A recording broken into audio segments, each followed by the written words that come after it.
tenemos las interacciones entre los fármacos, interacciones entre fármacos y alimentos, y que van a interferir, por ejemplo, en el proceso de absorción de los fármacos. Y tenemos también una parte importante del uso de los medicamentos y los daños que los medicamentos pueden causar durante el embarazo. Cuando utilizamos estos fármacos a una mamá. Entonces, ¿cómo se conoce toda la capacidad del fármaco de pasar o no por barreras? ¿Cómo se conoce dónde actúan los fármacos? También se conoce ahí, se intenta por lo menos reconocer los posibles efectos teratógenos de los fármacos o qué efectos de estos fármacos pueden desarrollar en el bebé. Durante los estudios de los fármacos en las fases clínicas de estudios por las farmacéuticas, les comenté que tenemos ahí los fármacos que primero se estudian en los animales, se estudia cuáles son los efectos en los animales, seguimos estudiando, por ejemplo, la dosis ideal a los humanos. Les comenté de BL50 en la clase pasada, ¿o no? Sí. Comentei, né? BL50. Eu pergunto porque eu dou essa aula 5 vezes, então eu nunca sei onde que eu falei, né? E, então, se determina a dosis que vamos administrar del fármaco, pero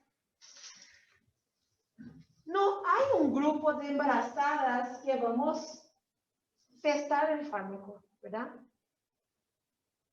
Adriana está embarazadita y le pregunto, Adriana, vamos a testar un fármaco ahí para ver si causa daño en tu bebé. Imposible, ¿verdad? Porque sabemos que los daños pueden ser por toda la vida del individuo. Entonces, no tenemos grupos específicos que vamos a testar la acción del fármaco durante un embarazo. Entonces, se testan los fármacos en los animales, por ejemplo, en ratas que están preñas, y se evalúa el riesgo, las manifestaciones que este fármaco provoca en el feto de la cobaya. Si ya causa teratogenicidad en cobaya, ya sabemos que esto podemos traducir que probablemente va a causar en los humanos, ¿verdad? Y entonces tenemos que tener mucho más cuidado cuando utilizamos fármacos.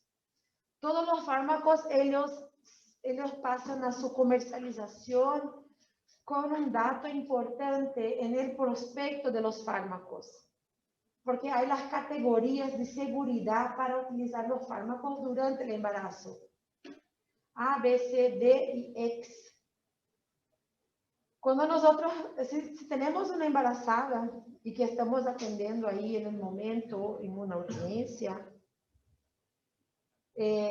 sabemos que podemos administrar paracetamol, podemos administrar dipirona, un antiespasmódico. Esto aprendemos en la práctica, pero debemos evaluar. Si tenemos dudas, vamos hasta el prospecto, agarramos el prospecto del fármaco que ahí tiene que tener esta información. Y entonces podemos garantir la seguridad de administración de un fármaco a una embarazada. Tenemos un montón de fármacos que sabemos que ya se testó, ya se conoce los efectos, como de la carbamazepina y la fenitoína, que son dos importantes fármacos anticonvulsivantes. Pero la carbamazepina se usa para epilepsia, se usa para trastorno obsesivo compulsivo, se usa para transtornos del humor, se usa para un montón de enfermedades psiquiátricas. Entonces, no se resume solamente al uso en las epilepsias. Y son dos fármacos importantes y muy conocidos fármacos como inductores enzimáticos. Y tienen un efecto sobre el ácido fólico materno. El ácido fólico es una sustancia esencial para el buen desarrollo del sistema nervioso central del bebé. Y durante la fase inicial del desarrollo. Allá en embriología recordamos que es la primera parte donde que se empieza a formar, pero no se madura, se continúa la formación. Cuando no hay ácido fólico en cantidad suficiente, no se cierra el tubo neural de la manera como debería. Y entonces tenemos defecto del tubo neural. ¿Saben aquellos niños que nacen con, ¿cómo es que chama? Nacen con un rabinho. Espinha bífida. Por déficit, probable déficit de ácido fólico. Las mujeres, el ideal es planear el embarazo. ¿Por qué? 3 meses antes de embarazarse, la mujer tiene que empezar a tomar suplementación con ácido fólico. Tanto que en una primera consulta prenatal, cuando nos llega una mamá, la primera indicación, ácido fólico. Le damos ácido fólico, que es para garantir. E se administrar paralelamente vitamina B9? Não supre essa deficiência? Eu acho que a B9 é ácido fólico, né? É a mesma coisa. Só o nome que muda. Sim, mas, por exemplo, tem um déficit, né? Se a pessoa administrar a vitamina B9 por conta desse déficit, vem uma multixona. A mesma coisa.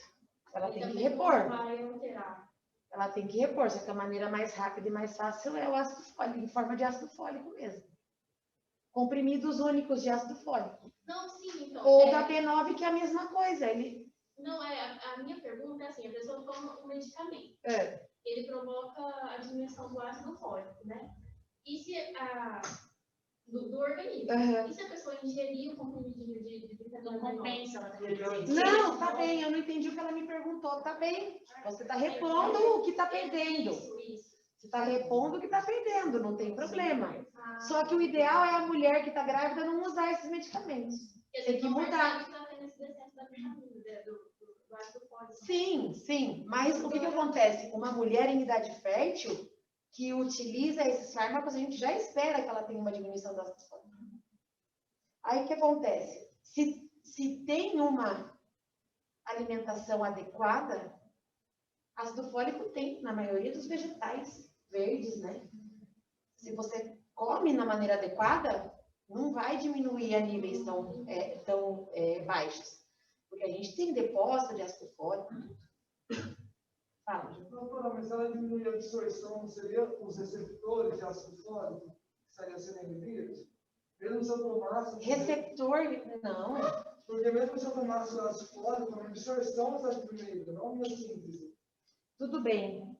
Só que o que acontece? Quando você come de uma maneira adequada, você absorve a quantidade que você perdeu.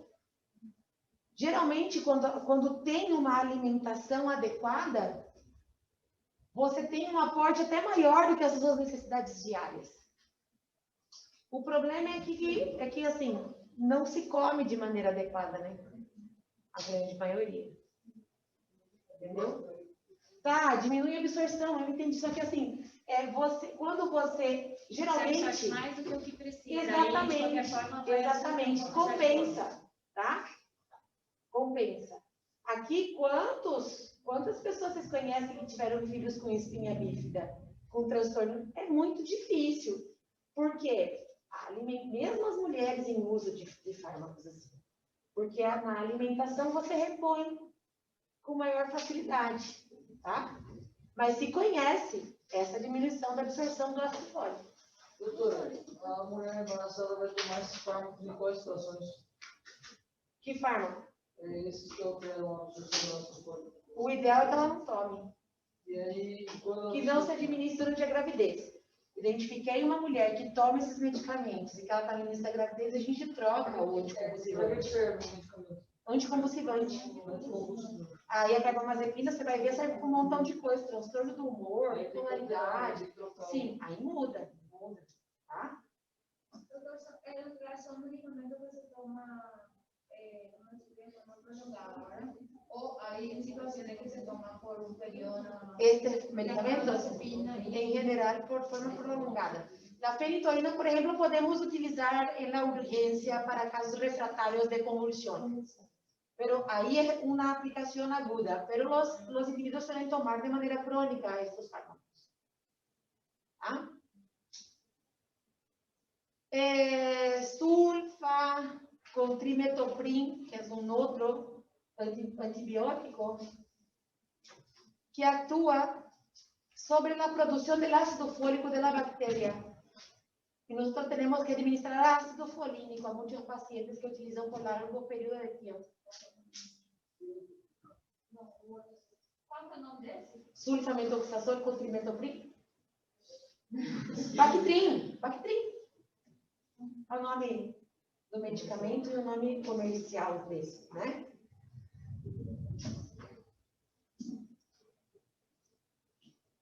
Tenemos, por ejemplo, las embarazadas que utilizan tratamiento para toxoplasmosis. Y ahí es el tratamiento cuando ya hubo la transmisión vertical de toxoplasmosis. Sí, yo voy a intentarme recordar. Yo sé que usa Dapsona. ¿Dapsona? No es Dapsona. Foi embora, não lembro mais. A gente saber que eu vou fazer prova daqui 10 dias.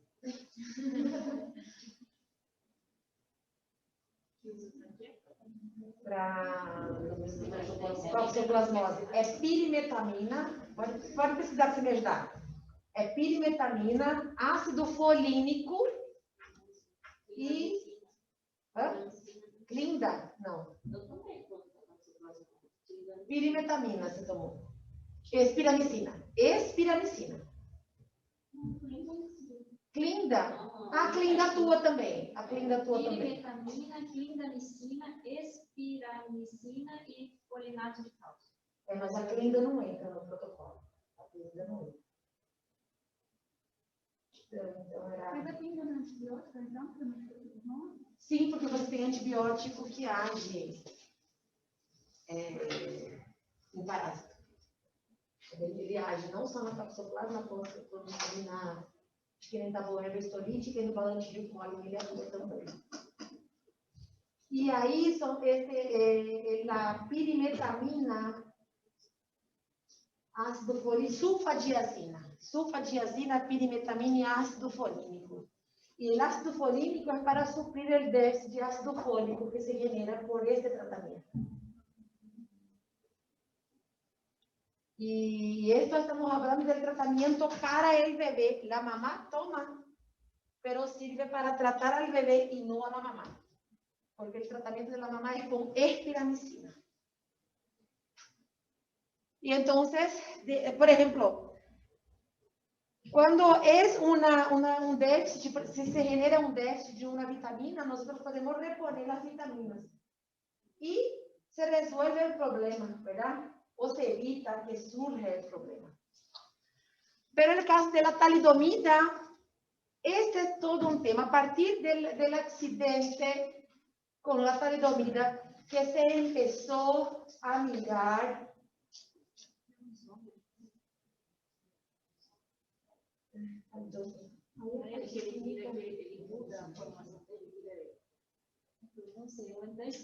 da escola, eu entendo o que você está falando, mas é muita química, muito específica, eu não lembro mais. A partir de lo que pasó con la talidomida, se empezó a mirar más cercano se observar más y se estudiar más los efectos de los medicamentos sobre el embarazo. ¿Por qué? Se desarrolló la talidomida para náuseas y vómitos. ¿Qué es lo que tiene una embarazada al inicio del embarazo? Náusea y vómito, ¿verdad? Y entonces, yo no me recuerdo bien si fue en los años 40 o 50, que empezó la utilización de la talidomida para las embarazadas. Entonces, nosotros prescribíamos una talidomida para un hombre, para su náusea y vómito, y ahí se embarazaba su mujer y le decía, bueno, tómala este aquí, mi amor, porque me hizo bien, te va a hacer bien también. Pero no se conocía el efecto.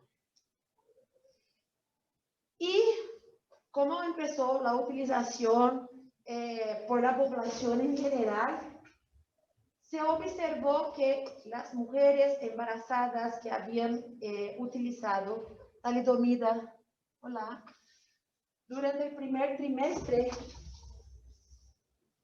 sus hijos no tenían los miembros, no se desarrollaban los miembros, principalmente los miembros superiores. Porque la talidomida inhibe la enzima que actúa sobre el desarrollo de los miembros. Y ahí empezó a nacer un montón de niños sin los miembros. No eran niños que tenían retraso del crecimiento, niños que presentaban alguna alteración neurológica, niños normales. Todos se desarrollaban, menos sus miembros. Y empezaron a estudiar qué es lo que tenían estas mamás en común para justificar sus niños con malformación. Y se llegó a la causa, la talidomida. Y entonces se suspende el uso de la talidomida. No podemos más utilizar este fármaco.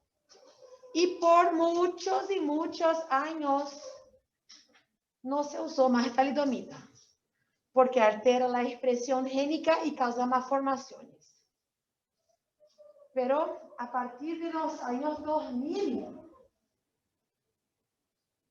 tenemos prescripción de talidomida, no para la misma indicación, náuseas y vómitos, sino que se mostró un buen medicamento para controlar el dolor y ayudar en el tratamiento de las reacciones rancénicas tipo 2. Ranceniasis, enfermedad de Ransen, o más conocida como lepra. Después que empezamos el tratamiento con los fármacos para la ranceniasis,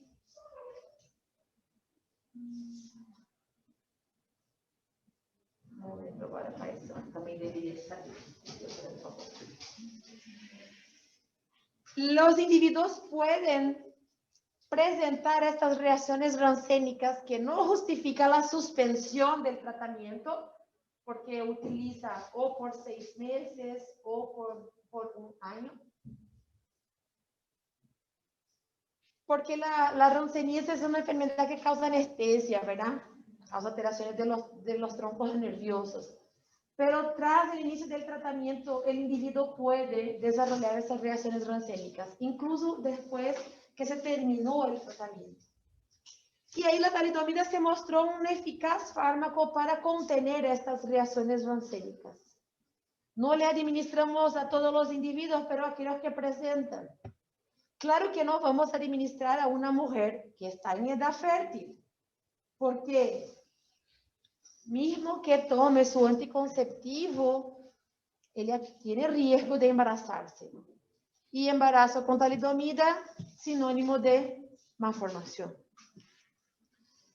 Y a los hombres nosotros utilizamos y le tenemos que hacerle firmar un termo que él no puede dar este medicamento a ninguna persona, principalmente a una mujer, Si es, porque a las mujeres intentamos controlar las reacciones con corticoides, pero si no se consigue y ahí se usa talidomida, ella tiene que firmar un termo, tiene que utilizar más de un medicamento anticonceptivo, un método anticonceptivo, que sean métodos muy eficaces, por ejemplo, un DIU y un preservativo en todas las relaciones sexuales, justamente porque tiene que evitar el embarazo durante el tratamiento con este fármaco. La misma cosa pasa con la vitamina A en exceso, retinol, Roacutan. Pero dosis excesivas de vitamina A durante el embarazo tienen el mismo efecto del Roacutan.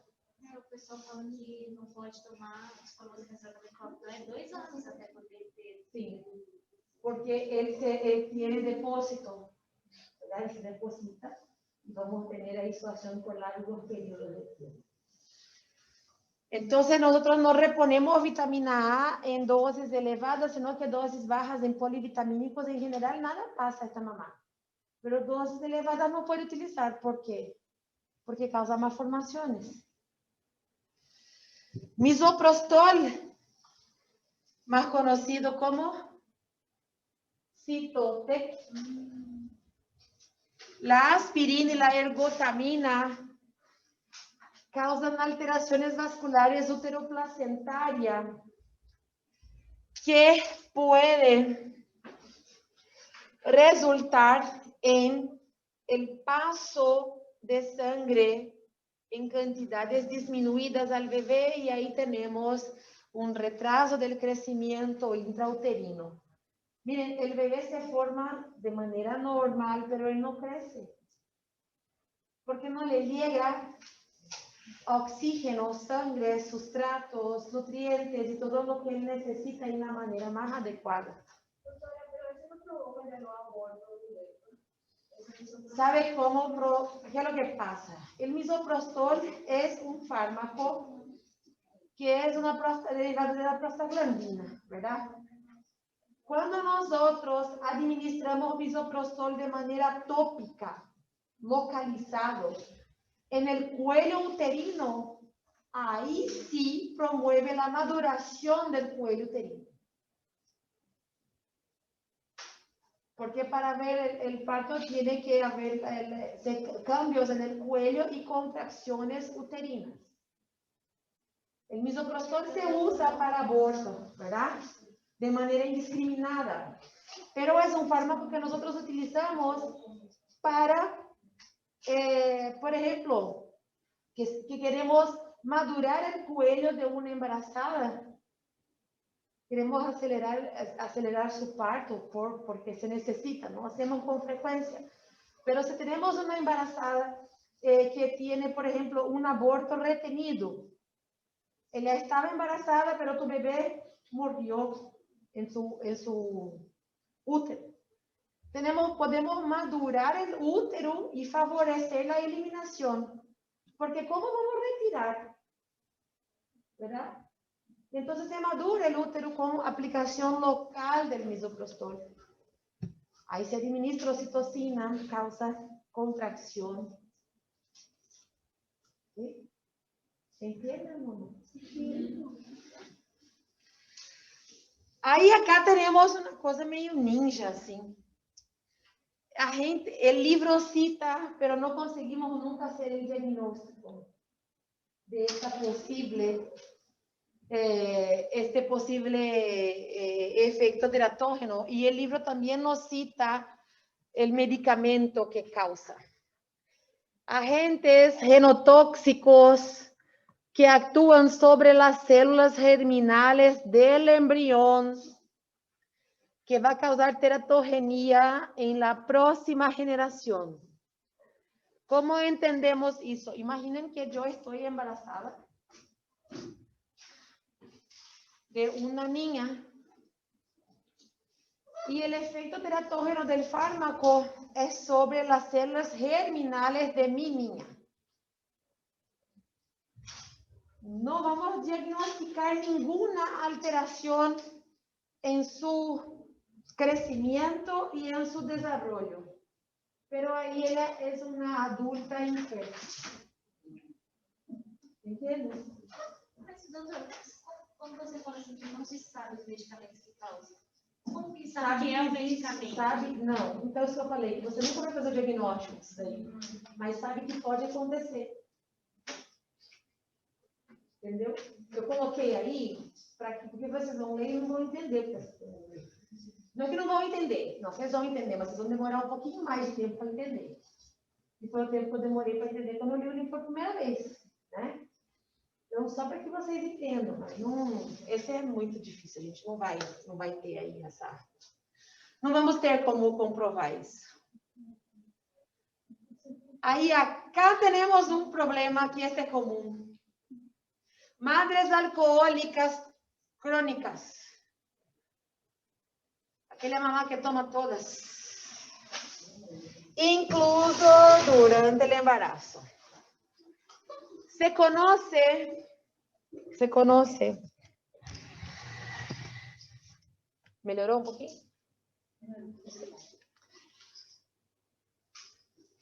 Sabemos que tanto el tabaco cuanto el alcohol causa daño en el bebé, ¿verdad?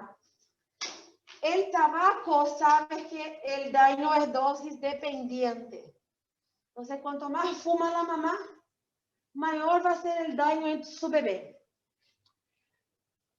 Tenemos esta relación dosis y efecto, pero del alcohol no existe esta relación. Simplesmente no se conoce cuál es la dosis segura de la ingesta del alcohol durante el embarazo. Por tanto, durante el embarazo, la mujer no puede tomar ninguna tacita de vino, ni medio vaso de cerveza, un dedo que sea de cerveza, de un vaso de cerveza. ¿Por qué? Porque no se conoce una dosis segura que no produzca efecto en el bebé. Pero se sabe que las madres que ingieren de manera crónica alcohol durante el embarazo, su bebé al nacer va a presentar el síndrome tóxico alcohólico fetal. Simplesmente ele vai apresentar abstinência ao álcool tras o nascimento. Porque nadie le va a dar alcohol después del nacimiento. Recibía de su mamá a través de la sangre. Y ahora no recibe más. Y con el paso del tiempo, son niños que nacen más menores, que nacen prematuros, pero no son niños que van a nacer con alguna deficiencia visible, que sea macroscópica, pero son niños que van a presentar retraso del desarrollo mental. Son niños que van a presentar ahí importantes déficits neurológicos. Mas só com o passar dos meses que se identifica. Sim, durante o desenvolvimento do neném. No momento, depois que nasce, no momento que nasce, horas depois do nascimento. Nota a dependência do nosso. E a partir de quando que começa a ter esse resultado? Porque às vezes a mulher não sabe estar embaraçada. Aí ela continua tomando e... É a partir do momento que ela toma, já está causando dano. A partir do momento que ela... não pode tomar. Porque ainda não se chegou nessa... Tá, ela descobre que engravidou e falou de tomar, o dano vai ser... Não vai ter, praticamente. Porque você tirou já, né? Entendeu? Não é que é algo que vai induzir uma má formação. Não é isso. Tá? Descobriu que está grávida, não toma mais nada que seja planta. Eu acho que a pessoa tem um risco maior de desenvolver essas anomalias no primeiro trimestre. Sim, sim. As malformações mesmo, né? Porque nosotros tenemos efectos teratógenos que ocurren, por ejemplo, después de este periodo del primer trimestre. Una mamá con hipertensión durante el embarazo, por ejemplo, se conoce hipertenso durante el embarazo, no se controla de una manera adecuada, el bebé puede nacer con retraso del crecimiento intrauterino. Entonces tenemos consecuencias de patologías de la mamá que también pueden interferir, por ejemplo, en la cantidad de nutrientes que llega a su bebé. Una mamá con desnutrición, su bebé también no va a estar nutrido de la manera adecuada. Entonces tenemos todas las complicaciones. Tras patologías también que ya presenta la mamá.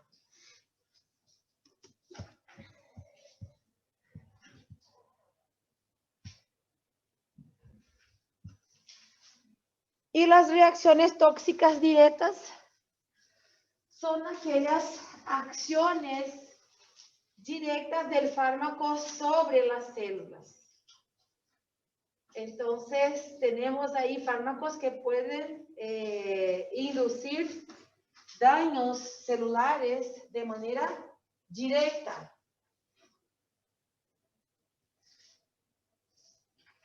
Estas reacciones pueden ocurrir con dosis supraterapéuticas, que son dosis elevadas, dosis por encima de las usuales, o con dosis terapéuticas. Claro que el daño siempre va a ser mayor cuando nosotros utilizamos dosis supraterapéuticas. Una dosis de ataque de un fármaco no es dosis supraterapéutica. Una dosis de ataque, que son dosis altas que damos del fármaco, es porque queremos llegar a las concentraciones ideales. Porque ahí, ¿qué pasa con el fármaco? Administramos el fármaco, él se distribuye por los tejidos y después tenemos su concentración en la sangre. En la realidad, cuando damos dosis de ataque, llenamos todos los locales donde se deposita este fármaco y tenemos una concentración mayor de fármaco en la circulación. Pero no estamos hablando de dosis supraterapéuticas. Seria tipo dosis altas contínuas. Podría ser. En el caso de las dosis de ataque, damos una dosis alta del fármaco, pero segura, y después mantenemos las dosis usuales, no damos la misma dosis.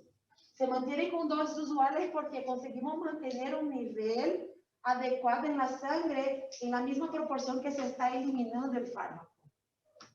¿Okay? Estas reacciones tóxicas directas siempre van a tener mayor riesgo aquellos fármacos que presentan el índice terapéutico estrecho.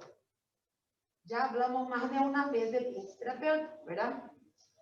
Porque sabemos que se llega fácil estos fármacos, se consigue alcanzar fácil la concentración tóxica. Y cuanto mayor la dosis, mayor los efectos sobre las células. Y los órganos más afectados suelen ser aquellos órganos que son más irrigados, como el hígado, el riñón y también los pulmones. Oi. Nossa, eu entendi alguém que falou assim, prof. Preguntas sobre las reacciones adversas. ¿No? Está bien. Preguntas, chicos. No, doutora. ¿No? Ok.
¿Por qué? ¿Qué pasa? El desarrollo del sistema nervioso central, porque no es la formación de vitamina D. Pero ¿qué es lo que pasa? El desarrollo hasta 2 años de edad. Y la maduración del sistema nervioso central hasta 21 años de edad. La única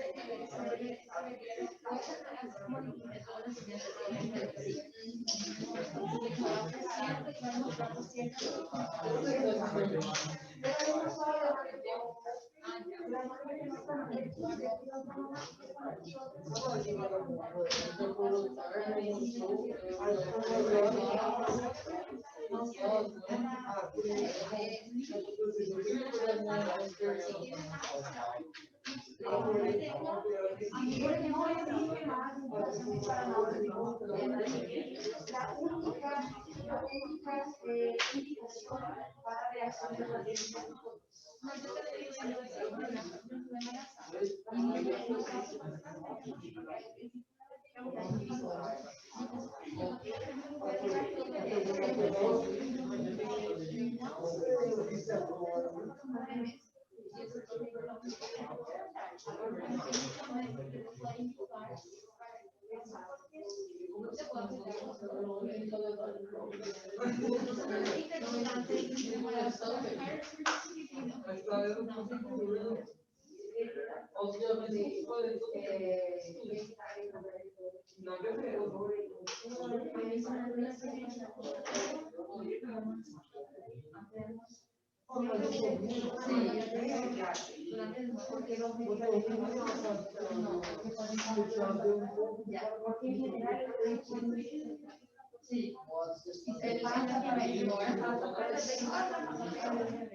Mas nós começamos a aula, era 2h10, 1h10.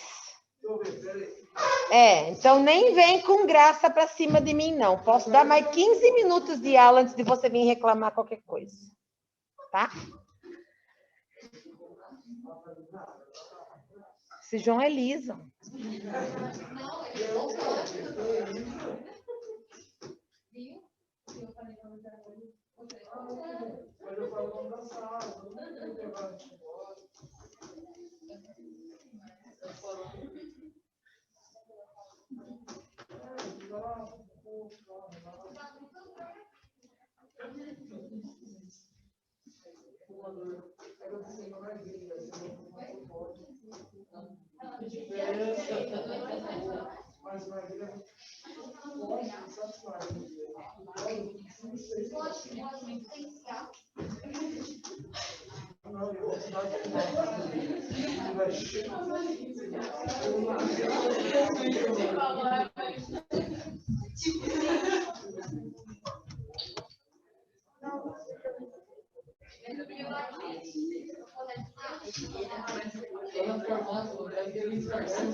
A gente fazia 4 lotes de estudar, acabava 4 lotes, eles davam uma pausa no sistema, compravam um resultado.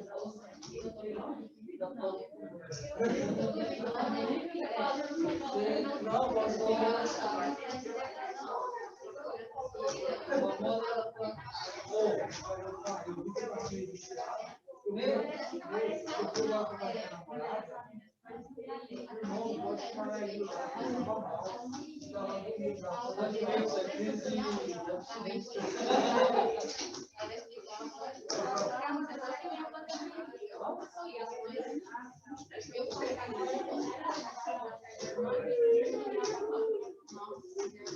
Não, eu andava. Você já deu lógico. Não, depois você fazer uma mulher. Você vai passar. Não pode? Eu estava fazendo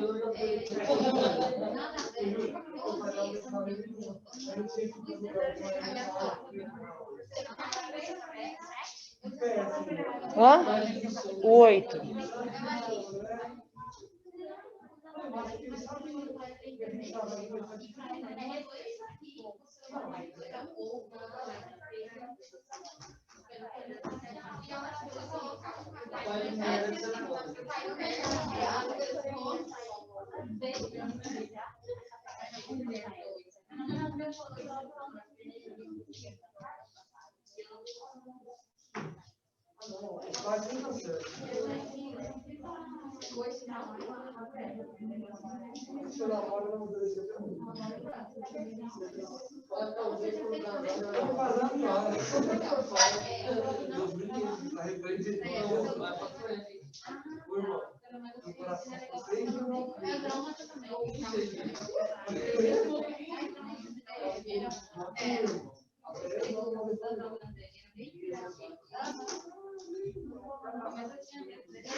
El próximo capítulo tiene un montón de tablas, ¿verdad?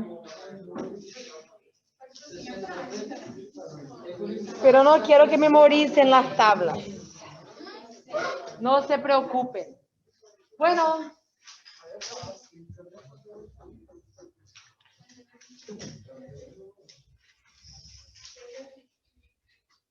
El capítulo 8, tenemos ahí la influencia de los factores genéticos y ambientales, la edad y el embarazo sobre la respuesta a los fármacos. Entonces vamos a ver que hay varios factores que influyen en la respuesta del cuerpo durante el uso del fármaco. Tenemos factores relacionados con el paciente, con su enfermedad o con su tratamiento. Muchas de las informaciones de esta clase ustedes ya tienen. ¿Por qué? Sabemos que tenemos factores genéticos y étnicos que interfieren. Los factores individuales y ambientales, ¿qué es lo que come el paciente? El paciente fuma, el paciente toma alcohol, el paciente practica ejercicio. Hay un montón de gente que se dice vegana, que se dice que no come carne, que no come proteína animal y tiene desnutrición. Porque nosotros tenemos una dificultad en absorber las proteínas que son de los vegetales. Y ahí se tiene que consumir mucho más. Vamos a decir que es mucho más, ahí tiene alto coste. Porque comer salchipa no tiene proteína, tiene carbohidratos, tiene grasa, más proteína ninguna tiene. Entonces, hay factores que influyen ahí en la importante que actúa en las partes ambientales. Tenemos las personas que son gorditas y que tienen una hipoalbuminemia. Tienen grasa, pero no tienen proteínas.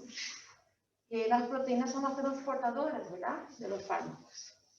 Los ritmos circadianos. Sabemos que hay medicamentos que nosotros debemos administrar durante los periodos de pico de las sustancias endógenas que le corresponden. ¿Qué periodo nosotros tomamos melatonina para dormir? ¿De día o a la noche? A la noche. ¿Por qué queremos dormir a la noche? No, porque el pico de la melatonina endógena es a la noche. Corticoide. Si es administración única una vez al día, ¿qué hora va a tomar el paciente? Entre 7 y 8 de la mañana, porque respetamos la hormona endógena. Hay fármacos que nosotros administramos a la noche porque sabemos que es el periodo donde hay una mayor cantidad de enzimas de la acción de este fármaco. Entonces debemos respetar. Los factores individuales. ¿Es hombre? ¿Es un niño? ¿Un adulto? ¿O un anciano? Porque sabemos que tenemos cambios importantes de acuerdo a la edad. ¿Este paciente tiene alguna otra patología asociada a la que le está presentando ahora? Y si tiene esta patología, ¿toma algún otro medicamento o queremos administrar doble terapia al paciente? Debemos siempre evaluar porque sabemos que hay los riesgos de interacciones entre los fármacos. Tenemos ahí los polimorfismos, que son las modificaciones genéticas que producen fenotipos diferentes. Tenemos ahí el polimorfismo que tiene relación con la farmacocinética y polimorfismo que tiene relación con la farmacodinamia. Nosotros ya estudiamos alteraciones genéticas que causan modificaciones, por ejemplo, en la cantidad de enzimas que presenta el fármaco. Tenemos ahí, el libro nos describe polimorfismo que pueden afectar enzimas de fase 1 o de fase 2. Fase 1 estamos hablando de la citocromo P450.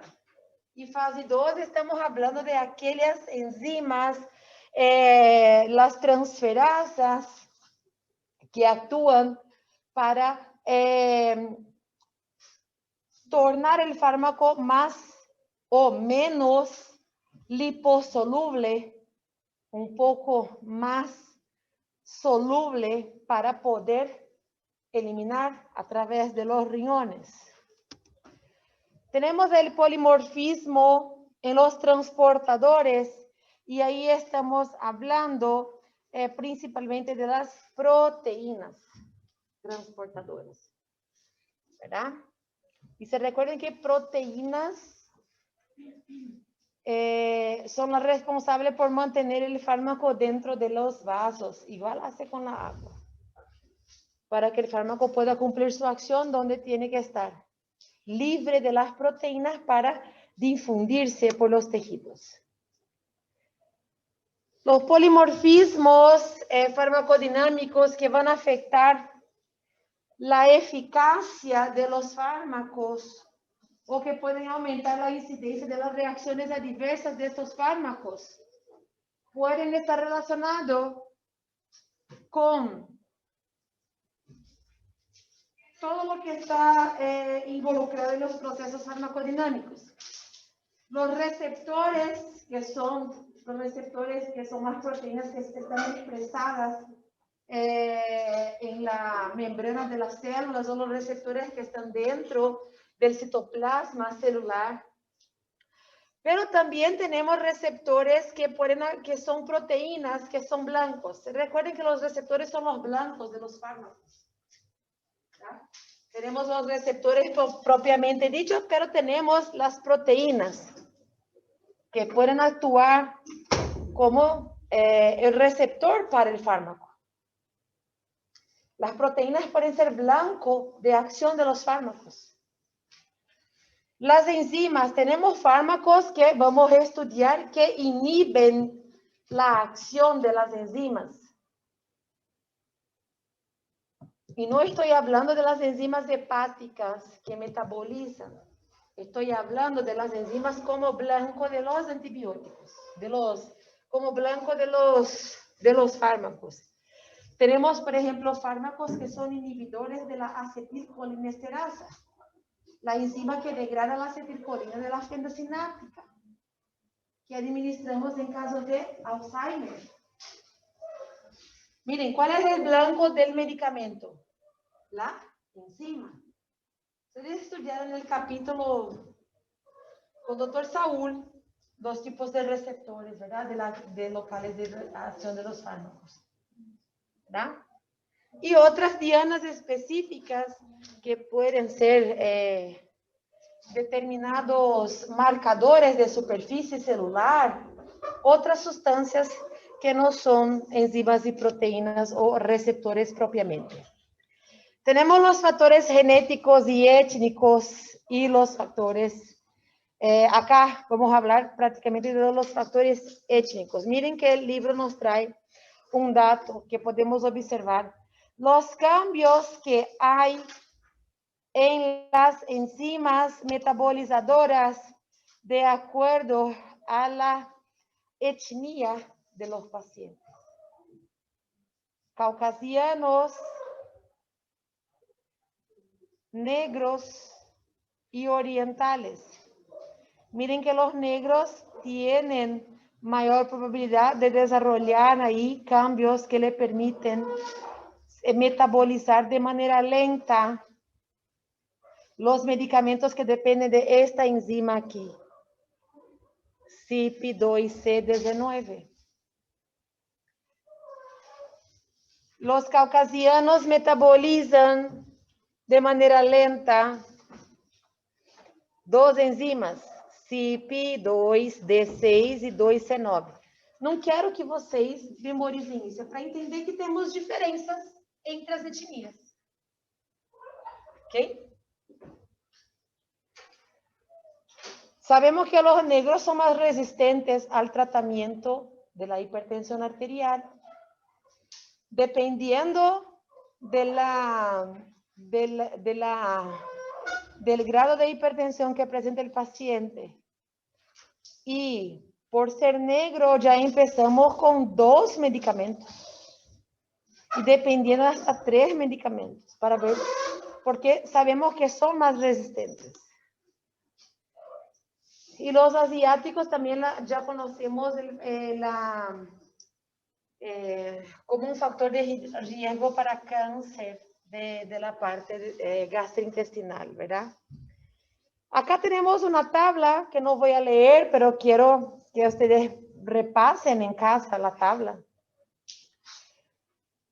Y ver que nosotros tenemos aquí alimentos que interfieren mucho con los medicamentos. Este suco de toranja, ustedes van a ver pomelo y toranja, son inhibidores de un montón de fármacos y entonces interfieren. Pero nosotros no tenemos toranja Aqui. Pomelo, sí. Pero ustedes consumen con frecuencia todos los días. Pero hay personas que consumen todos los días. En Bolivia, por ejemplo, muy común. Aliás. Vino tinto, esta erva de San Juan, inductor enzimático, interfiere con un montón de medicamentos también. Y esta se utiliza también con frecuencia. Y acá en Paraguay mucho más porque se suele utilizar las herbas para toda qué cosa. Es cultural del paraguayo utilizar las plantas para tratamientos. Hay Biblias en Paraguay así que describen que tal hierba sirve para tal cosa. É muito legal. Você tem? É muito legal. Traz para mim, eu tive uma vez, quando no segundo ano da faculdade, quando eu tive que fazer socioantropologia. E aí, para aproveitar, assim, porque né, a professora falou, não, eu vou dar alguma coisa voltada à medicina. Então, nós vamos estudar esse livro aqui. Eu perdi lá no segundo ano. Hã? Onde que está isso?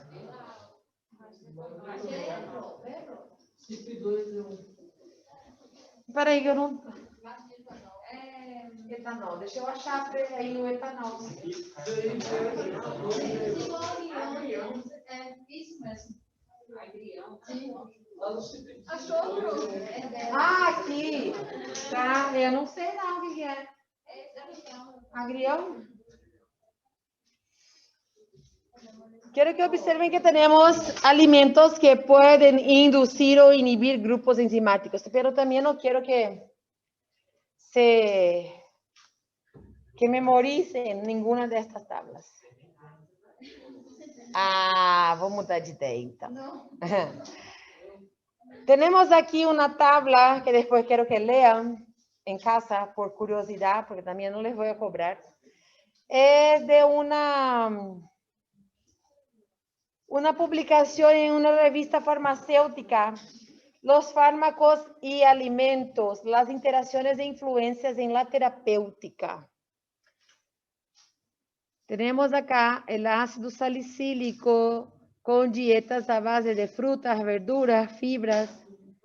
Aumenta la excreción debido a la alcalinidad de la dieta. ¿Se recuerdan que cuando nosotros cambiamos el pH, vamos a interferir en la absorción y estamos hablando del pH intestinal?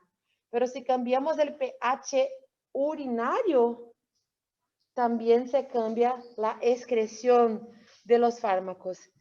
Miren, tenemos amitriptilina con dietas a base de panes, galetitas y carnes. Aumenta excreción debido a acidez de la dieta. Miren qué interesante. Pero así, nosotros se conocen estas interacciones, pero difícilmente vamos a decir a nuestro paciente, mira, está tomando amitriptilina, no puede comer pan, no puede comer esto o aquello. No vamos a interferir en la dieta, ¿verdad? La penicilina, dieta a base de frutas, verduras y fibras, aumenta la excreción debido a la alcalinidad de la dieta. Cuando estamos enfermos con una infección y que vamos a tomar antibiótico, se debe evitar tomar jugo de fruta, comer frutas ácidas, porque se sabe que favorece la ineficacia del tratamiento antibiótico, principalmente infecciones del trato urinario.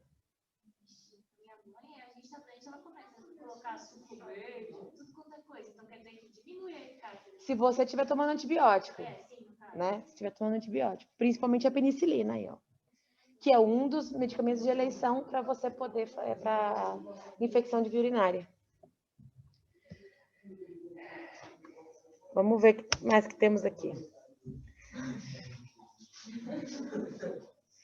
Este sí, este es más común, muy más común de pasar. Inhibidores de enzima de monoaminoxidasa, las IMAOs, que vamos a aprender sobre estos medicamentos, que tienen acción antidepresiva. Cuando nos toque la clase de antidepresivos, van a estudiar los inhibidores de la monoaminoxidasa con quejos, yogur, vinos tintos y productos de embutidos ricos en tiramina. Tenemos crisis hipertensiva y efectos simpático-miméticos. Este es fácil. ¿Sabe aquel individuo que se va al sushi y después toma antidepresivo, se va al sushi y durante la noche que está ahí en el sushi presenta una crisis hipertensiva excesivamente alta? Porque hay esta interacción. Una interacción del alcohol con metronidazol. La persona nunca más va a querer tomar en su vida, porque pasa mal. Muy mal. Hã? Então, toranja é uma laranja grande, vermelha, assim, horrível. É muito ruim. Mas não tem aqui, você não encontra fácil. Eu lembro de ver toranja uma vez, lá no sacolão, na linha ali. Eu nunca lembro o nome. E na Bolívia tinha lá, na frente da faculdade, umas mulheres que ficavam com um carrinho e eles vendiam suco. Aí tinha aquele negócio que descasca, que você vai rodando e ele vai descascando, sabe? E aí vendiam uns copão de suco assim, e lá tinha bastante. Sinto saudade nenhuma daquele lugar. Não falo que nunca, mas se depender da minha vontade própria, eu nunca mais volto para aquele lugar. Quer me ofender, fala assim, vai lá para Bolívia. Eu tive muito medo, passei uma insegurança, foi um ano de muita insegurança na vida. Não sei como que tá agora, né? Mas para quê? Voltar às...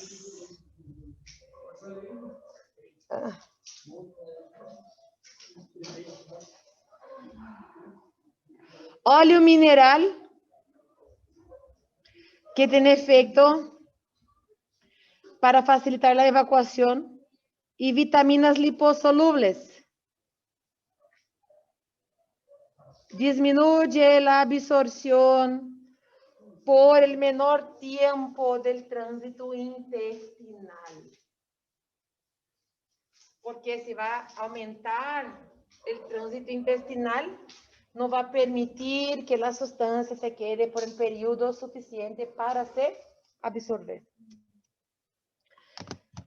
Y tenemos ahí otros factores ambientales como el tabaco, alcohol y los contaminantes. Miren, el tabaco es un inductor enzimático de la citocromo 1A2. Y si van a observar, es una enzima que actúa en el metabolismo de un montón de otros fármacos. Hay algunos medicamentos como la insulina y la clozapina. Teofilina casi no se usa más. ¿Okay? Para crisis de asma no se usa con frecuencia más. La clozapina es un neuroléptico. Y la insulina, que esto conocemos, ¿verdad? Puede ser que el paciente necesite de dosis mayores porque él fuma y el cigarrillo induce la enzima que degrada más rápido la insulina. Reduce el efecto sedante de los benzodiazepínicos porque disminuye el tiempo de semivida de estos benzodiazepínicos. Reduce el efecto antihipertensivo de los beta bloqueantes. Y los efectos analgésicos de los opioides. Y ahí tenemos que dar más opioides porque disminuye el tiempo de semivida y podemos inducir el desarrollo de una farmacodependencia importante. ¿Verdad? Por naturaleza ya generan, ya estimulan ahí la farmacodependencia. Y acá una imagen del libro Influencia del tabaco sobre la cinética y la dinámica de algunos fármacos. No voy a leer, pero ustedes pueden solo pasar por curiosidad, porque no voy a poner nada de estas tablas. Pero miren que tenemos interferencias importantes, tanto en la cinética cuanto en la dinámica. Y el alcohol tiene una cosa interesante. Dependiendo del tipo de ingesta alcohólica, tenemos inducción o inhibición enzimática.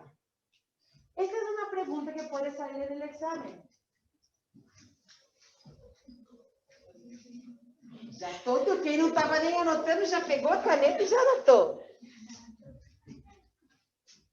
Miren, la ingesta aguda del alcohol actúa como inhibidor enzimático. ¿Y qué es lo que pasa con los fármacos? Si tenemos inhibición enzimática, aumenta su concentración plasmática. Y acá tenemos el ejemplo de la amitriptilina, diazepam, fenitoína y varfarina.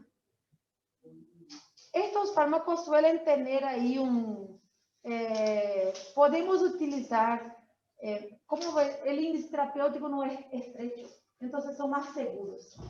Pero la varfarina, que es un Marevan, un anticoagulante. ¿Qué es lo que pasa si tomamos alcohol mientras hacemos tratamiento con varfarina? No, ingesta aguda, estamos hablando de ingesta aguda. Que es inhibidor enzimático, aumenta la concentración de quién? De la varfarina. ¿Y cuál es la consecuencia? Hemorragia, porque es un anticoagulante. Pero en un individuo que ingiere alcohol de manera crónica, él tiene inducción de las enzimas. Disminuye la concentración plasmática. ¿Qué es lo que pasa con la varfarina? Disminuida. ¿Qué va a pasar? Exactamente, favorece la formación de trombos. No quiero que memoricen.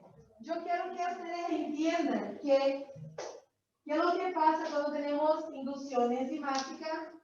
¿Y qué es lo que pasa cuando tenemos inhibición enzimática?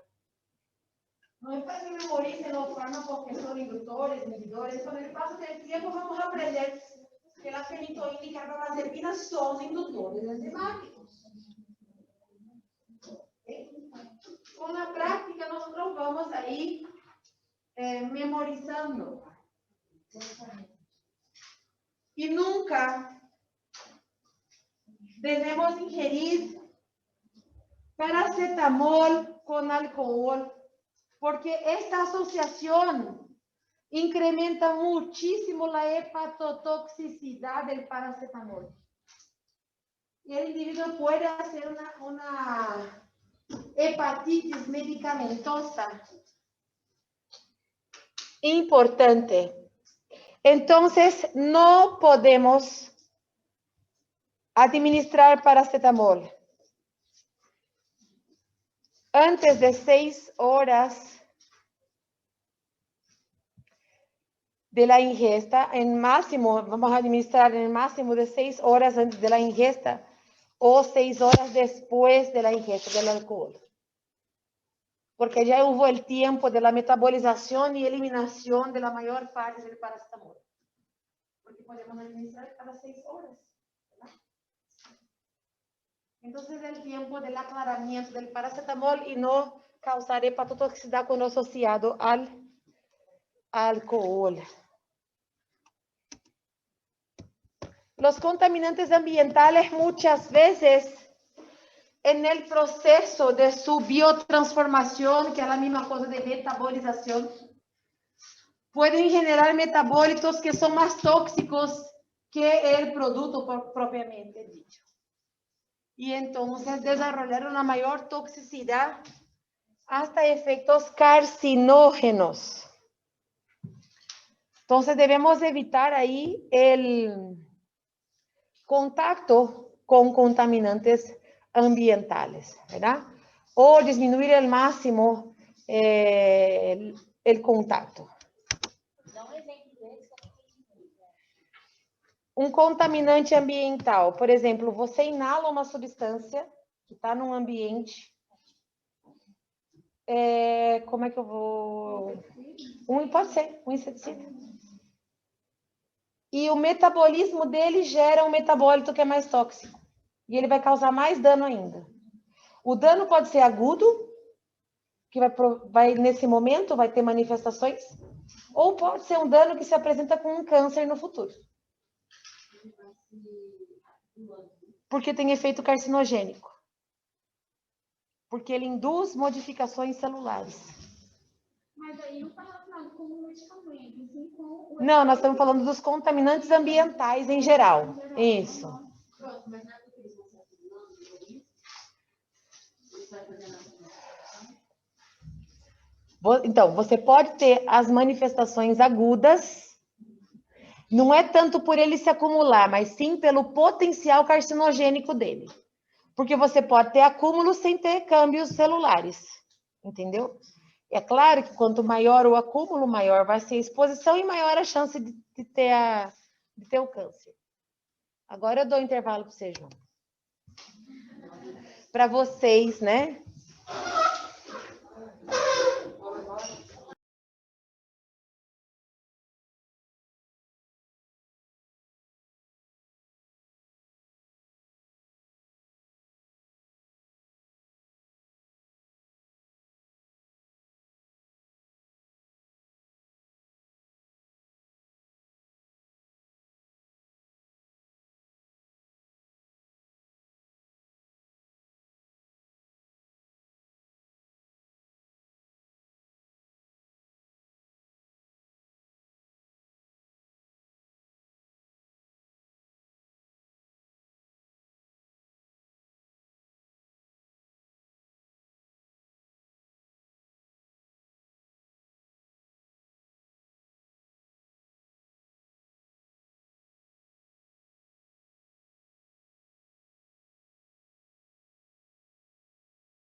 Chicos, vamos a hacer un intervalo y volvemos enseguida.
Sempre um degrau depois do outro. Então, assim, antigamente eu estava no segundo ano da faculdade.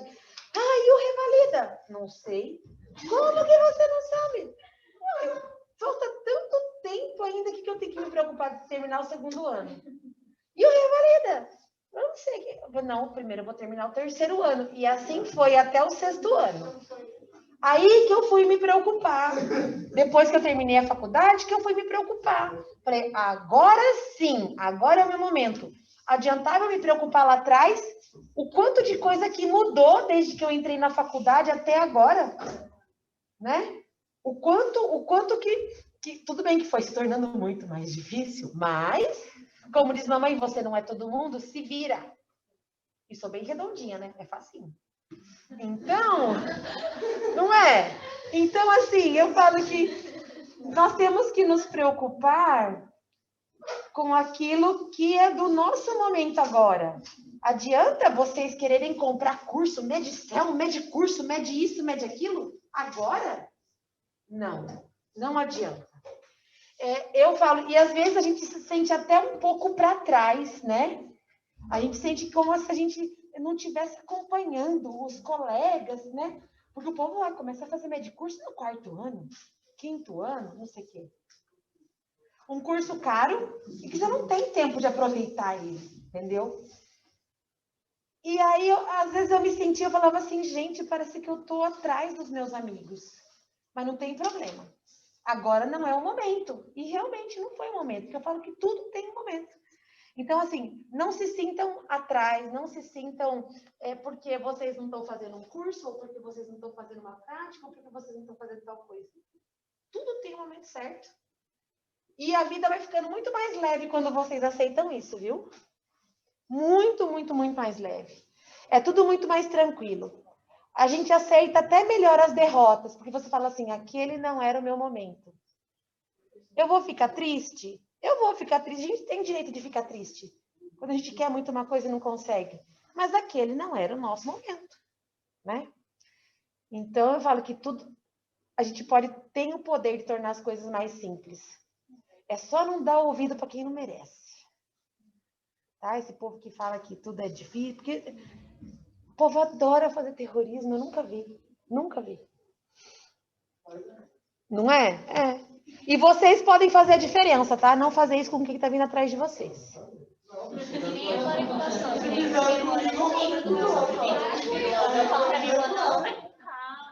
Exatamente. Sabe por quê? Porque depois você vê que você pode sofrer um pouquinho mais. Ele vai piorando um pouquinho. Mas a gente vai se tornando resistente e forte. Entendeu? É o que eu falei para vocês. Eu falei assim, tudo vai ficando um pouquinho mais difícil. A gente vai passando de ano na faculdade, né? Tudo vai ficando mais difícil, mas vai ficando mais interessante, vai ficando mais gostoso.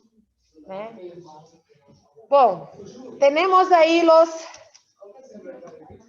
UP Campus.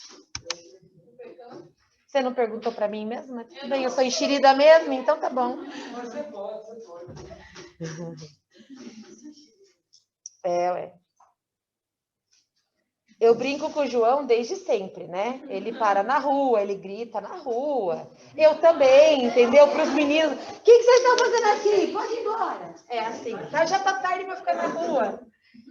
Aí eu encontrei o João, a namorada dele tá aqui. Não, foi para Goiânia. Foi para Goiânia? Ela olhou meio feio para mim, viu? Lá no sushi aquele dia. Porque ele veio, igual ele faz conversa, tudo mais, mas ela olhou meio feio, assim. Lá, esses jovens. Hã? Era a pessoa que você estava, né? A pessoa que eu estava?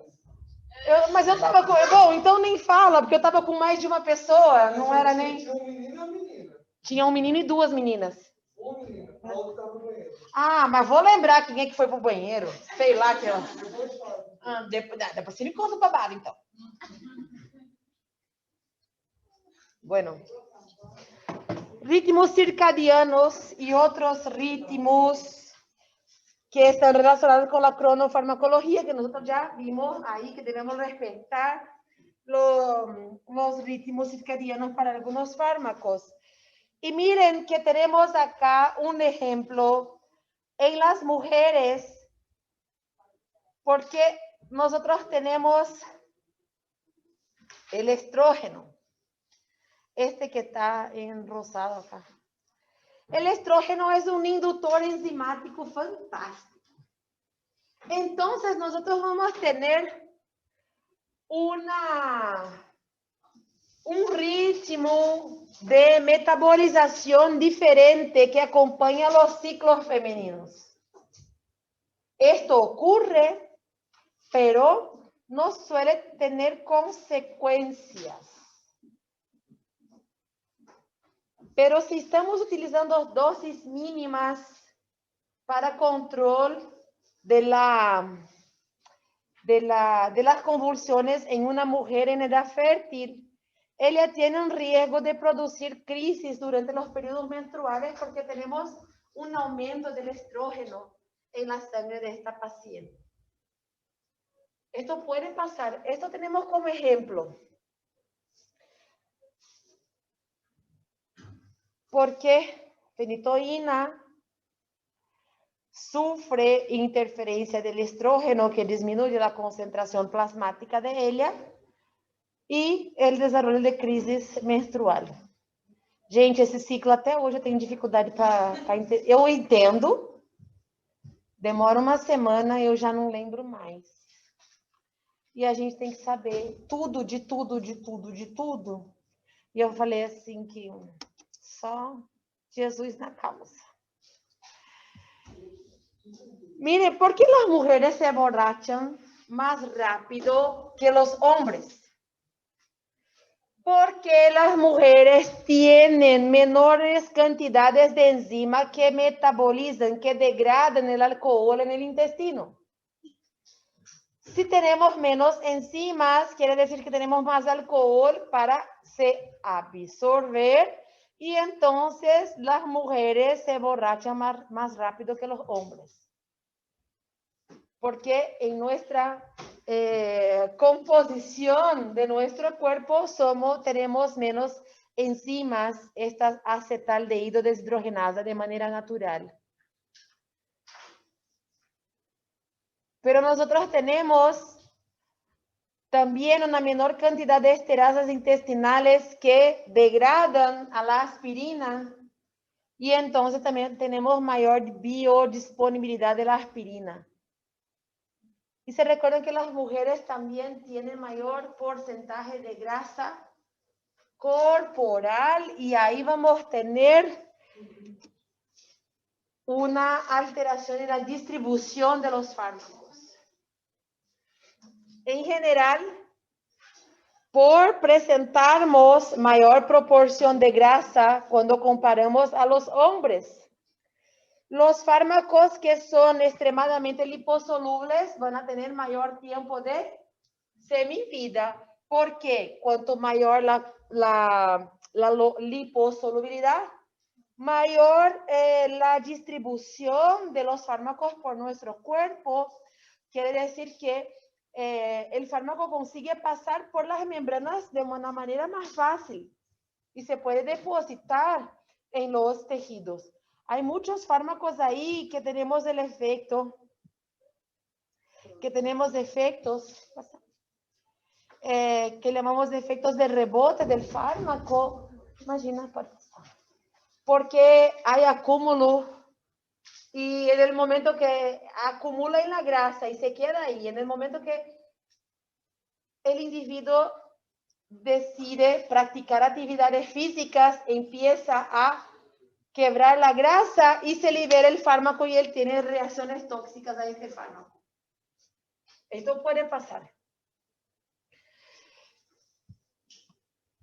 En las mujeres, por haber esta mayor proporción de grasa, tenemos un aumento de la semivida de los que son muy liposolubles y una disminución de la semivida de aquellos fármacos que son menos liposolubles, porque ahí no se distribuye muy bien y se elimina de manera más rápida del organismo. Como ya vimos, los factores ahí de la metabolización está involucrada principalmente con el estrógeno en la mujer, que es un inductor enzimático. Y entonces tenemos factores dependientes como el periodo pre- y postmenopáusico, porque premenopáusico estamos empezando a disminuir el estrógeno, porque ya tenemos una falencia ovariana, ¿verdad? Y la menopausia ya no tenemos más nada. Y ahí, ¿qué es lo que pasa? No tenemos estrógeno. Y ahí se metaboliza, no tenemos la inducción enzimática inducida por el estrógeno. Y las mujeres que suelen tomar anticonceptivos orales, como repone estrógeno, que son, en general, son asociados, ¿verdad? También ahí pueden determinar la inducción. Preguntas. Vimos que es complicado, ¿verdad? Estudiar esta parte porque todo puede aumentar ou reduzir, ou interferir e causar reações adversas. E com relação a isso, a gente pergunta e muda o medicamento ou mantém o mesmo medicamento e vê como vai reagir no corpo? Em que caso? Você fala das mulheres? Das mulheres. Não, na verdade já é estudado, né? Você já é estudado qual é a concentração ideal para a mulher de acordo com a idade que ela está utilizando, entendeu? Então, tudo já é estudado. Só que eu falo que nós temos que ter esse conteúdo inicial para você poder entender o porquê que você não pode usar certos fármacos em tal idade, o porquê que você não pode associar os fármacos com outros fatores, entendeu? E esse entendimento inicial é essencial para você poder compreender de uma maneira mais fácil quando a gente entrar nos medicamentos mesmo, né? Eu sei que a parte introdutória é chata, mas é necessária para vocês poderem entender e compreender melhor, tá? Tem uma dúvida. O estrógeno, ele aumenta a indução enzimática? Ele é indutor enzimático, ele aumenta as funções das enzimas do citocromo P450. ¿tá? Bueno, tenemos el fármaco que vamos a utilizar en los niños. Les digo que si no les gusta matemática, lo siento, porque... Todo cálculo en pediatría, porque no podemos dar la misma dosis de un individuo de 70 kilos a un niño de 3. ¿Verdad? No se puede. Y entonces siempre se calcula por kilo peso. Y entonces ustedes tienen que saber todas las operaciones básicas de matemática, continha de mais, de menos, divisão e subtração. E regra de 3. Quem não sabe regra de 3, pode aprender. Regra de 3 simples, não é aquela complicadinha não, é simples, tá? E tabuada do 7. Quando forem estudar ginecologia e obstetrícia. Tabuada do 7, por quê? A semana tem 7 dias. A gente precisa calcular a idade gestacional da gestante. E dividir por 7, porque uma semana tem 7 dias. Eu tenho um amigo que está estudando comigo, e esses dias eu fiz uma conta em 30 segundos. Ele demorou 10 minutos para fazer. Porque ele não lembrava como fazer continha de matemática. Quando eu vi que precisava fazer isso, o que eu fiz? Eu comecei a não usar calculadora mais, então eu faço tudo na mão. Então, ele tinha que pegar um número 100 e não sei quanto, dividir por 7 e fazer só a primeira divisão, tá? A segunda não precisa. Ele não lembrava. Ele demorou 10 minutos, eu quase dei na cara dele. Eu falei, não é possível que você não sabe. Não lembro. Eu falei, então vai aprender a fazer tudo no papel. Quando você vai fazer prova, você não tem calculadora. Né? Então, aprender a somar e tabuada do 7, tá? Já vou dando as dicas para... Ó, já tô facilitando muito, tá? Porque... Bueno, siempre cuando vamos a indicar un fármaco a un niño, siempre debemos de evaluar. ¿Realmente es necesario utilizar este fármaco al niño? Porque se sabe que hasta 70% de las indicaciones a los niños no deberían de ocurrir. 70%. Es mucho. ¿Por qué? Un antibiótico que se indicó para una infección viral. Un fármaco que se indicó para aumentar el apetito del niño y que no hace falta. ¿Entienden? Un antitérmico donde la mamá debería solo de poner su hijo en un baño, en una agua un poco más fría, una agua morna. Entonces tenemos ahí algunas situaciones que debemos siempre de preguntar, ¿es necesario? Descongestionantes nasales que tienen más efectos secundarios que efectos benéficos. A los niños debemos suerito fisiológico para limpiar sus narinas y esto nomás, porque sabemos que estos descongestionantes son dosis dependientes. Siempre hay individuos, no sé si acá hay individuos que son viciados. Sí, no respiran si no usa el descongestionante. Debemos también de recordar que todo lo que hacemos con el niño ahora puede definir qué tipo de adulto y qué enfermedades va a tener en su edad adulta. Si no le tratamos de manera adecuada a un niño con una infección urinaria a repetición, podemos inducir a este niño a una insuficiencia renal crónica a los 20 años. ¿Entiendes? Entonces, debemos de tener cuidado al administrar fármacos al niño. ¿Qué vía elegimos? La vía más fácil, la vía que no duele, la vía más barata y la vía que no traumatiza al niño. Vía oral. Tenemos un montón de fármacos que tienen en pastilla, en cápsula, en jarabe, en gotas. Y entonces tenemos ahí la oportunidad de elegir una forma fácil de administrar al niño. Es claro que si un niño no tolera la vía oral, todo lo que se da por boca del niño, él vomita. Ahí se justifica otra vía, o la vía retal, o la vía intravenosa, o la vía intramuscular. Pero los medicamentos de elección que sean de vía oral. Cuando tenemos fármacos que no presentan, que no existe presentaciones líquidas a los niños, y si la forma farmacéutica del fármaco permite, ahí podemos trocear y mezclar con alimentos o con agua y ofertar a los niños. Esto pasa con los niños con hipotiroidismo congénito. No existe hormona tiroidea en jarabe, solo en pastilla. ¿Vos me miraste? ¿Vos já tem? Você olhou para mim com surpresa. Ah, tá. Não, aí eu falei assim, será que já tem essa forma farmacêutica que eu não conheço? Não? Porque eu realmente não conheço. Não tem. Então, eu fico de olho em vocês, eu não estou à toa aqui não, tá? Aí, ¿qué es lo que hacemos? Dosis adecuada al niño, la pastillita, un comprimido, vamos a trocear todo, poner en agua y administrar al niño, porque tiene que ser en ayuno. Entonces tiene que ser con agua, ¿ya? Y cubiertas entéricas, como vimos, no puede masticar, no puede fraccionar, no puede trocear, no puede nada, porque son preparados de mayor tecnología y que no se recomienda porque pierde completamente la eficacia del fármaco.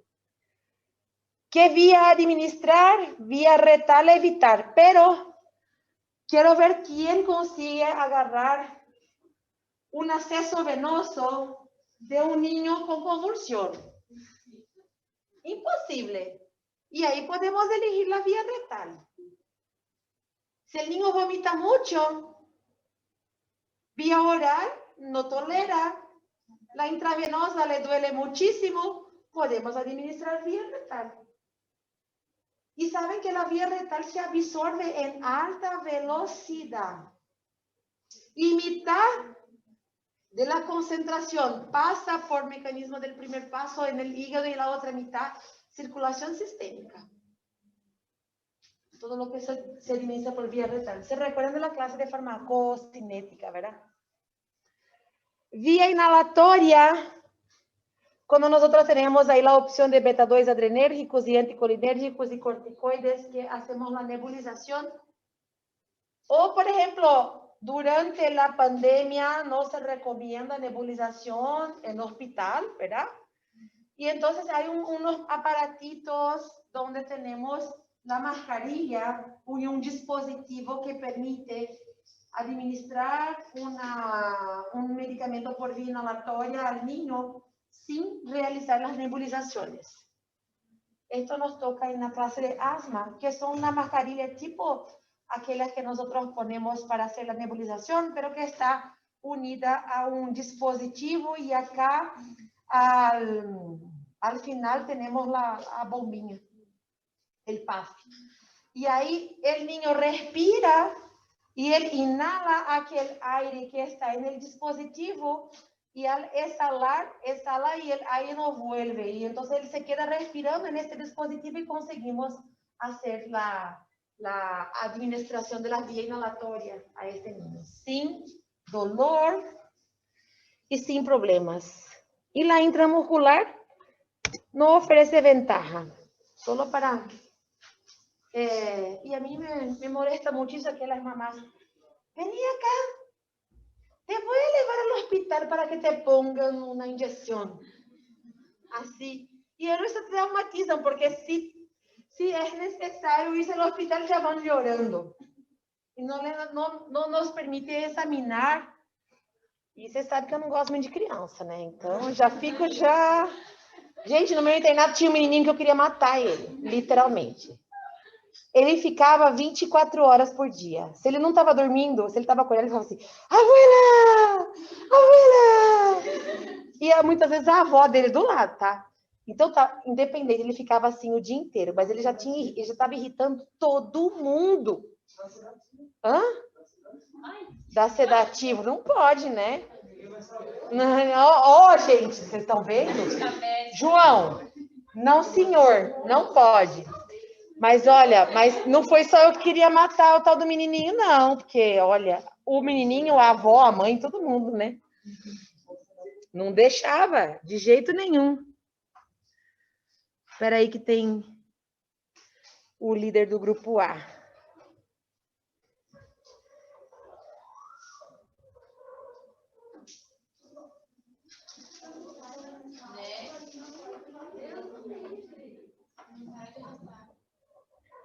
Mas é aqui que tá arrastando? Ah. Mas do lado é sala, né? Nós estamos na 25, é do lado da sala. É a cadeira, é cadeira. Deve estar começando a aula ali agora, porque agora é 3 horas, né? Bueno, que dosis administrar? Vamos recordar que sempre vai ser kilodosis. Kilopeso. Kilopeso por dosis. Entonces, el kilopeso,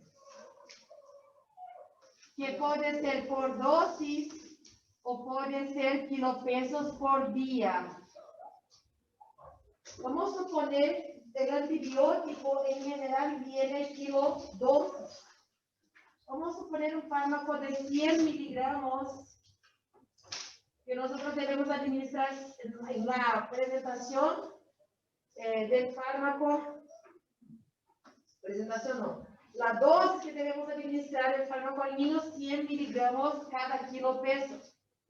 Si el niño tiene, por ejemplo, 5 kilos, le vamos a administrar 500 miligramos. Y si la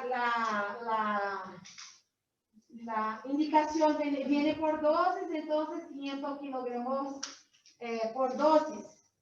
Y si es un fármaco que vamos a administrar cada 8 horas, él tiene que tomar 500 miligramos 3 veces al día. Pero hay fármacos que vienen así, la indicación es 100 miligramos kilo peso día. Y entonces es un fármaco que ese niño tiene que tomar cada 8 horas. La misma cosa. Entonces, ¿cuánto vamos a dar este fármaco al niño con 5 kilos? 500 miligramos dividido por 8. E aí nós vamos ter, não sei quanto vai dar, mas é só para 40. Para 60. 40. 62, não é? É, 6. Vai dar 6 alguma coisa. Não, não pode ser, não. Mas 2 dividido por 500 dividido por 8. Então não é. Não é por 3. É por 3, né? Desculpa, é por 3. Eu estou fazendo a conta aqui por 3 por noite. É por 3. Então, 166. Vamos pôr aí 175. 165. Porque o dia inteiro, exato. Porque o dia inteiro tem que ser 500. Porque é quilogramo dia. E não quilogramo dose. Tava achando que preço não. O 8 É, não, o 8 não, eu que tinha tomado.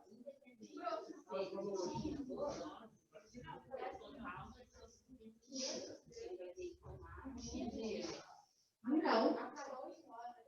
Não, porque se você tem 500 se é 500 por dose, 3 doses é 1.500. Porque é quilo-peso dia de um fármaco que você dá a cada 8 horas, que é 3 vezes por dia. Ella me está diciendo que en 3 fracciones, ese 175 tiene que dar 500 en un día. Eso que ella está queriendo decir. Ah, el total vai dar aquele que completa com 1. Sim, ele vai somar aqui tudo. Não. 500 por dia.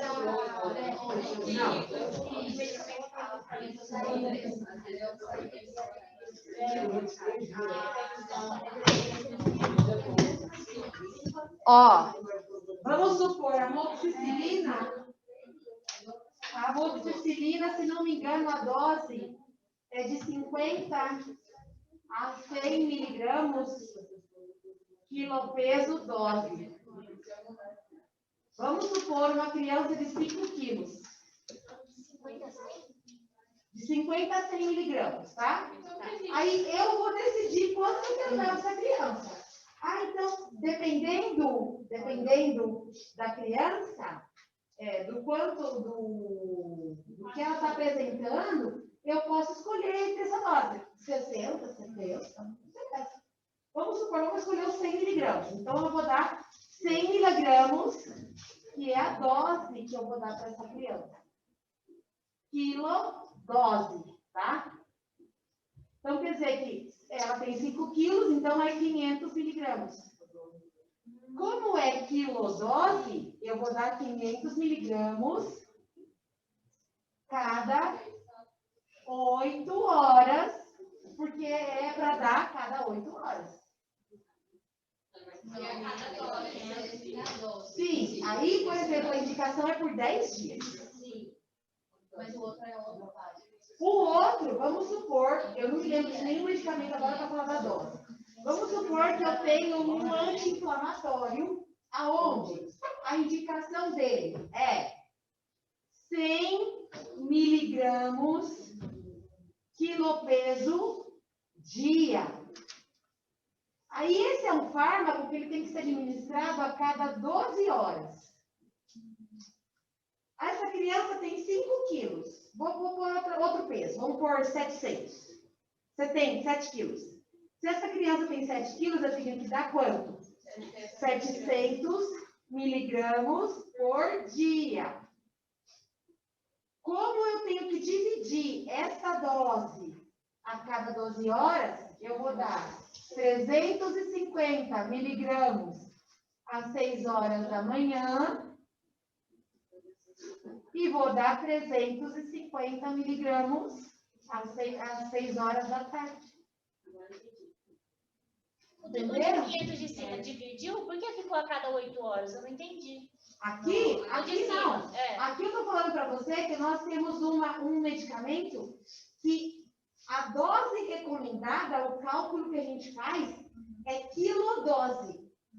Então, se é um fármaco que eu vou dar uma vez por dia, Dose daí, não vai ser por é dia. dose. Não por dia. Não é por dia, não é o total por dia. Aí, assim, é um fármaco que eu vou dar 2 vezes por dia, então é essa mesma dose de manhã e essa mesma dose à noite. Entenderam? Pediatria, gente, é isso. A gente tem que ficar muito atento para não se equivocar de um fármaco que a gente tem que dar aquilo dia e dar o dose. Porque isso intoxica a criança. Isso aconteceu com um amigo meu com corticoide. Ele fez uma síndrome de Cushing iatrogênica no paciente. Sim, na bula vem a indicação. Esse negócio de 8 horas. Isso, depende do tempo. Isso já vem no informe, no prospecto. Tá? E claro que